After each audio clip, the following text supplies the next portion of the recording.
안녕하세요, 여러분. 신선생님입니다. 오늘은 기술이 나날이 발전하고 있어요. 라는 제목으로 공부해 볼 거예요. 제목에 새로운 단어가 보이네요. 먼저 기술은 과학 이론을 적용하여 생활에 유용한 어떤 것을 만드는 방법을 이야기하는데요. 어려운가요? 좀 더 쉽게 이야기하면 스마트폰이나 컴퓨터, 자동차 같은 것을 만드는 방법이라고 할 수 있습니다.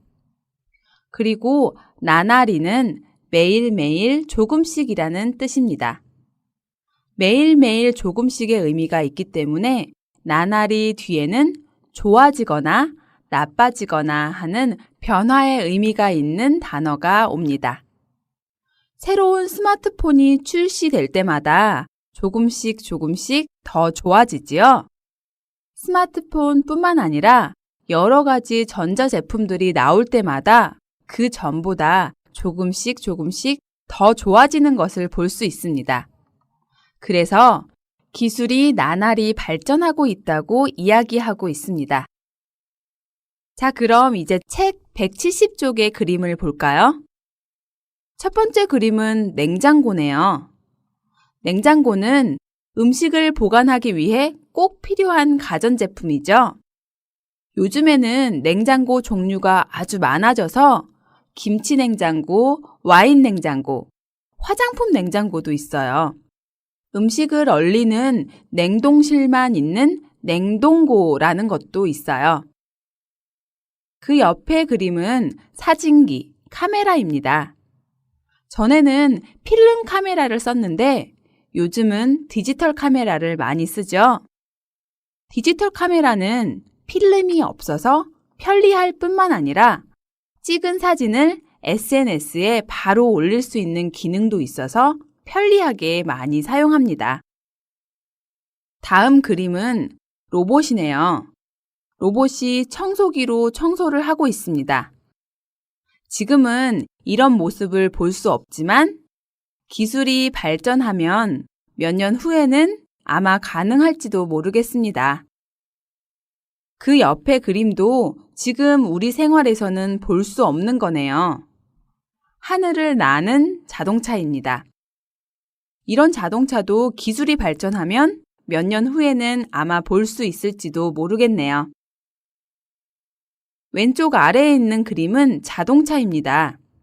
자동차도 지금은 휘발유나 경유 같은 석유를 사용하고 있지만 석유 대신에 전기를 사용하는 전기 자동차도 개발되었고 다른 에너지를 사용하는 자동차도 지금 개발되고 있다고 들었습니다. 앞으로 기술이 더 좋아질수록 더 다양하고 편리한 자동차가 나올 것 같아요. 자동차 옆에 있는 것은 휴대전화네요. 사실 요즘은 스마트폰이라고 해서 예전에 휴대전화에서 더 발전한 전화기가 많이 사용되고 있죠. 앞으로는 또 얼마나 발전된 전화기가 개발될지 정말 기대가 됩니다. 마지막 그림은 영화에서 볼 수 있는 것 같은 그림인데요. 바다 위로 기차가 다니고 바다 아래에는 새로운 도시가 만들어졌네요. 언제쯤 이런 도시에 가볼 수 있을까요? 앞으로의 기술의 발전을 한번 기대해 보겠습니다. 자, 지금까지 그림을 보면서 우리의 생활을 편리하게 해준 것과 앞으로 우리 생활을 편리하게 해줄 것 같은 것들에 대해서 이야기해 봤는데요. 여러분은 우리의 미래의 생활이 어떻게 변할 거라고 생각하세요? 아니면 어떻게 변해졌으면 좋겠다고 생각하세요? 그럼 이제 책의 대화를 보면서 우리의 미래 생활이 어떻게 더 편리해질지 알아봅시다. 먼저 본문의 대화를 한번 들어볼까요? 마리아 씨와 민철 씨의 대화입니다. 대화를 듣기 전에 선생님이 몇 가지 질문을 할게요. 대화를 들으면서 선생님의 질문에 대해 생각해 보세요. 첫 번째 질문입니다. 미래에 무엇이 우리 생활을 더 편리하게 해줍니까? 두 번째 질문입니다. 어떻게 우리의 생활을 더 편리하게 해줍니까? 모두 찾아보세요. 자, 그러면 두 사람의 대화를 들어볼까요? 지난주에 발표 자료를 구하기 위해 미래의 생활이라는 전시회에 다녀왔어요. 그래요? 기술이 나날이 발전하고 있으니까 미래에는 우리 생활이 더욱더 편리해질 것 같은데 뭐 특별한 게 있었어요? 신기한 게 많았어요. 냉장고만 해도 지금보다 더 편리해져서 냉장고 문을 열지 않고도 안에 뭐가 있는지 알 수 있어요. 어떻게 그럴 수 있죠? 냉장고 문에 안에 있는 재료의 목록뿐만 아니라 유통기한, 산지 같은 정보가 표시돼요. 게다가 재료가 다 떨어지면 주문까지 할 수 있도록 해줘요. 아니, 이렇게 세상이 변해가다가는 사람들 할 일이 너무 없어지는 거 아니에요? 잘 들으셨나요? 그럼 조금 전에 선생님이 질문한 것에 대해 대답해 볼까요? 같이 한번 확인해 봅시다. 첫 번째 질문. 미래에 무엇이 우리 생활을 더 편리하게 해줍니까? 네, 맞아요. 냉장고가 지금보다 더 편리해질 거라고 이야기했어요. 두 번째 질문. 어떻게 우리의 생활을 더 편리하게 해줍니까? 네, 냉장고 문을 열지 않아도 안에 뭐가 있는지 알 수 있어요. 냉장고 문 안에 있는 재료의 목록, 유통기한, 산지 같은 정보가 표시돼요. 재료가 다 떨어지면 주문할 수 있도록 해줘요. 라고 이야기했네요. 자, 그럼 두 사람의 대화의 내용을 하나씩 보면서 대화의 내용과 표현을 살펴보도록 하겠습니다. 먼저 마리아 씨가 민철 씨에게 이야기합니다. 지난주에 발표 자료를 구하기 위해 미래의 생활이라는 전시회에 다녀왔어요. 대학생인 마리아 씨가 수업 시간에 발표를 해야 하는 모양이네요. 그래서 발표 자료를 구하려고 전시회에 다녀왔다고 합니다. 전시회 就是展览会.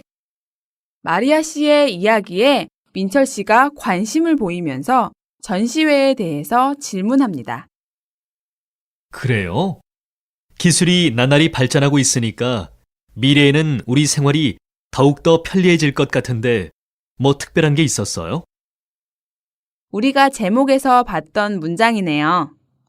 기술이 날마다 조금씩 발전하고 있으니까 아마 미래에는 지금보다 우리 생활이 더 편리해질 것 같은데 뭔가 특별한 것이 있는지 묻고 있습니다. 더욱 더는 더욱을 강조해서 쓰는 말입니다. 这里的么是语气词，没有特别的意思。 민철 씨의 질문에 마리아 씨가 전시회에서 본 특별한 것에 대해서 이야기합니다. 신기한 게 많았어요. 냉장고만 해도 지금보다 더 편리해져서 냉장고 문을 열지 않고도 안에 뭐가 있는지 알 수 있어요. 여기에서 신기하다는 믿을 수 없을 정도로 색다르고 놀랍다의 의미인데요. 미래의 생활이라는 전시회니까 지금은 사용하지 않는 낯선 것들이 많이 있겠네요. 그 중에서도 마리아 씨는 냉장고를 예를 들어서 이야기하고 있습니다. 여기에서 만 해도의 문법을 사용했네요. 여러 가지 물건 중에서 가장 대표적인 냉장고를 예로 들어서 설명하고 있습니다. 아마 마리아 씨는 자기가 생각할 때 전시회에서 본 여러 가지 제품 중에서 가장 인상적이었던 것을 이야기하는 것 같아요. 여기에서 고도는 아도, 어도와 바꿔 쓸 수 있습니다. 중국어로는 即时也的意思. 그래서 미래의 냉장고는 문을 열지 않아도 냉장고 안에 무엇이 있는지 알 수 있다고 하네요. 민철 씨도 그런 냉장고를 신기하게 생각하면서 질문합니다. 어떻게 그럴 수 있죠? 마리아 씨가 대답합니다. 냉장고 문에 안에 있는 재료의 목록뿐만 아니라 유통기한, 산지 같은 정보가 표시돼요. 게다가 재료가 다 떨어지면 주문까지 할 수 있도록 해줘요. 와, 정말 대단한 냉장고네요. 냉장고 문에 재료의 목록, 유통기한, 산지가 표시된다고 하네요. 여기에서 목록은 물품의 이름을 적은 것인데요. 여러분이 할 일이 많을 때 무엇을 해야 하는지 종이에 메모를 하죠. 이렇게 하나하나 적은 것을 목록이라고 합니다. 그리고 유통기한은 식품을 먹을 수 있는 날짜를 말합니다. 빵 봉지에 2015년 8월 30일까지이라고 쓰여 있다면 그 빵은 2015년 8월 30일까지 먹을 수 있다는 의미죠. 그 날짜가 지나면 빵은 상해서 먹을 수 없게 됩니다. 그리고 산지는 그 식품을 생산한 곳을 의미합니다. 귤은 보통 제주도에서 생산되는데요. 그래서 귤의 산지는 제주도입니다. 라고 말할 수 있습니다. 표시는 겉으로 드러내는 것을 이야기하는데요. 그래서 보통 우리가 먹는 식품의 겉표지에는 유통기한을 표시합니다. 동사로 표시하다의 피동 표현으로 표시되다 라고 쓰입니다. 냉장고 문에 어떤 특별한 기능이 있어서 냉장고에 있는 재료의 목록과 유통기한, 산지가 표시되다 라고 할 수 있습니다. 여기에서 떨어지다는 보통 어떤 물건이 높은 곳에서 낮은 곳으로 떨어지다 라고 많이 사용합니다. 그렇지만 여기에서 떨어지다의 의미는 모두 다 사용해버리다의 의미로 是用完的意思. 냉장고 안에 있는 재료를 다 사용하면 주문할 수 있게 해준다고 하네요. 이런 냉장고가 있으면 상해서 버리는 재료도 없고 정말 편리하겠죠? 이런 마리아 씨의 설명을 듣고 민철 씨가 놀라면서 이야기합니다. 아니, 이렇게 세상이 변해가다가는 사람들 할 일이 너무 없어지는 거 아니에요? 민철 씨는 미래에 편리해지는 생활에 대해서 좀 걱정하고 있군요. 냉장고가 안에 있는 식품에 대한 정보를 알려주고 슈퍼마켓에 주문도 해줄 정도로 세상이 편해지면 나중에는 사람들이 할 일이 많이 없어질 거라고 생각하는 거죠. 그리고 다가는이라는 문법 표현을 사용했는데요. 다가는은 계속 그렇게 하면 뒤에 안 좋은 결과를 가져온다고 이야기하고 싶을 때 사용하는 문법입니다. 지금까지 대화를 같이 공부했는데요. 대화 전체의 내용이 잘 이해가 되나요? 기술이 발전하면서 변하는 미래의 생활에 대해서 생각하면서 내용을 한번 정리해 보세요. 그럼 이제 시간과 관련 있는 어휘들을 좀 더 자세히 공부해 볼까요? 책 171쪽을 보세요. 14개의 단어가 있는데 좀 묶어서 같이 공부하는 게 좋을 것 같습니다. 먼저 과거, 현재, 미래입니다.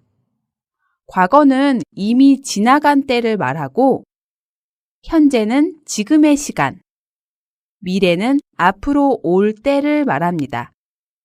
날짜로 생각하면 오늘이 8월 1일이라고 한다면 7월 31일은 과거이고 8월 1일은 현재, 8월 2일은 미래가 되겠죠. 이 세 단어는 한자가 있기 때문에 잘 이해할 수 있을 겁니다. 과거, 현재, 미래를 한자가 아니라 한국말로 한다면 옛날, 지금, 훗날 이렇게 말할 수 있습니다. 옛날은 과거, 지금은 현재, 훗날은 미래를 의미합니다. 예를 들면 옛날에 우리 어머니는 아주 미인이셨다. 지금은 옛날에 비해 생활이 편리해졌다. 졸업식 날 친구들과 먼 훗날에 다시 만나자고 약속했다. 훗날은 후의 날, 다음 날을 의미하는데 앞에 예문처럼 형용사 멀다와 같이 쓰여서 먼 훗날 이렇게 많이 사용됩니다. 다음에 나오는 어휘는 역사를 공부할 때 많이 볼 수 있는 단어인데요. 역사를 나눌 때 고대, 중세, 근대, 현대 이렇게 나누기 때문이죠. 고대는 아주 옛날 시대를 의미하는데요. 한국을 예로 들면 고조선 때부터 통일 신라 때까지를 의미합니다. 고대의 다음은 중세인데요. 한국을 예로 들면 고려 건국 초기부터 고려가 없어질 때까지를 가리킵니다. 고대, 중세, 그 다음은 근대겠죠. 근대는 보통 1800년대 후반부터 1900년대 초반까지의 시기를 말합니다.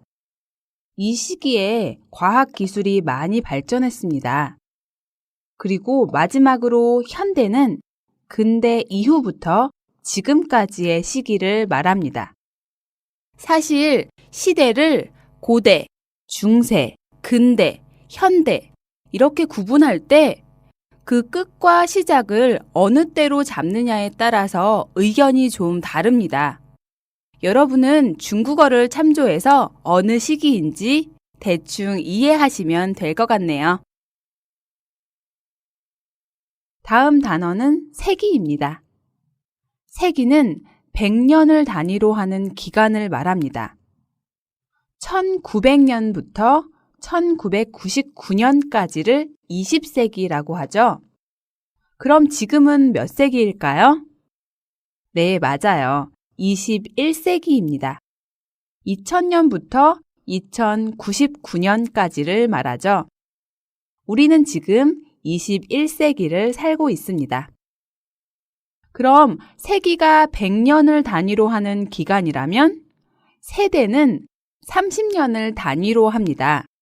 보통 어린아이가 성장해서 어른이 되고 부모가 되기까지의 30년 정도 되는 기간을 세대라고 하는데요.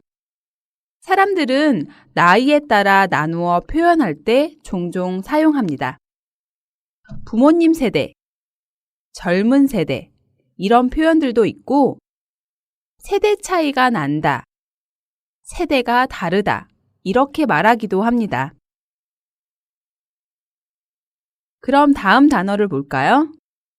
시절은 사람의 일생을 구분한 기간을 말합니다. 태어나서 학교에 들어가기 전에 어린 시절이라고 하고 학교에 다니던 시기를 학창시절이라고 합니다.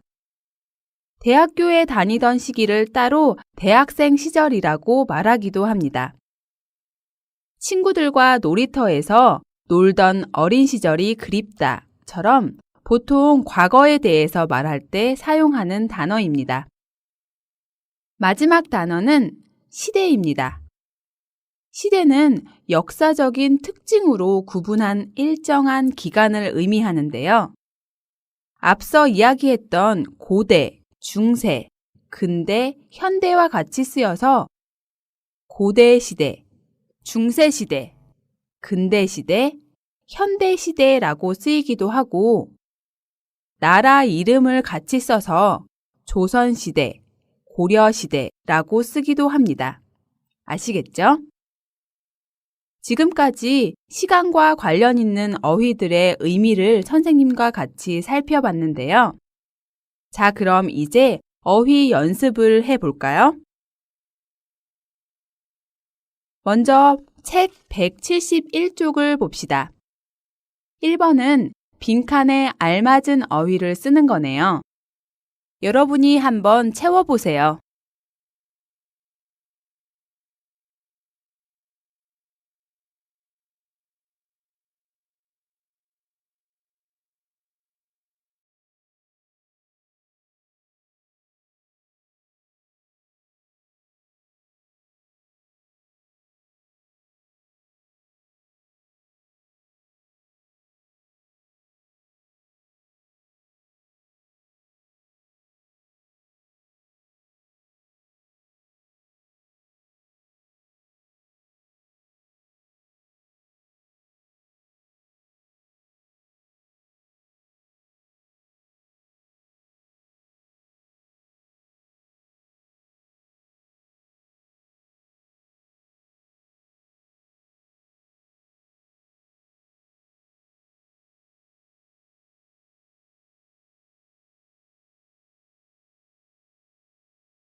다 쓰셨죠?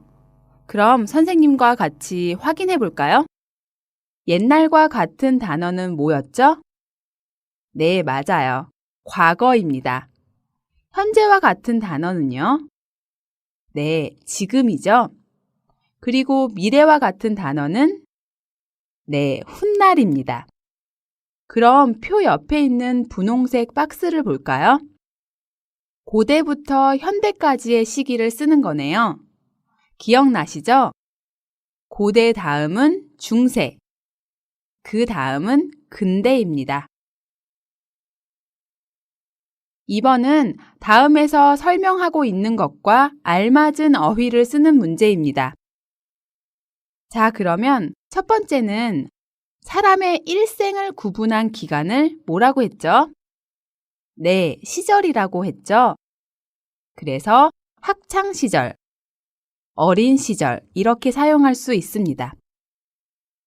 두 번째는 역사적인 특징으로 구분한 기간은 네, 시대였네요. 조선시대, 고려시대 이렇게 사용할 수 있었습니다. 약 30년을 기준으로 묶은 일정한 나이의 사람들을 세대라고 했는데요. 신세대, 구세대 이렇게 사용할 수 있습니다. 100년을 세는 단위로는 세기라고 했죠. 20세기, 21세기. 잘 써보셨나요? 그럼 171쪽을 보면 3번에 5개의 문장이 쓰여 있죠. 빈칸에 앞에서 배운 단어들을 한번 써 넣어 보겠습니다. 먼저 선생님이 1번의 예문을 읽어볼게요. 1번. 한국은 올해로 외국인 100만 시대가 됐습니다. 한국에 살고 있는 외국인이 점점 많아져서 올해에 100만 명이 살게 됐다는 의미입니다. 외국인이 더 많아지면 외국인 200만 시대, 300만 시대가 되고 나중에는 1000만 시대가 되겠죠? 자, 그럼 이 예문처럼 2번부터 5번까지의 문제를 한번 풀어보세요.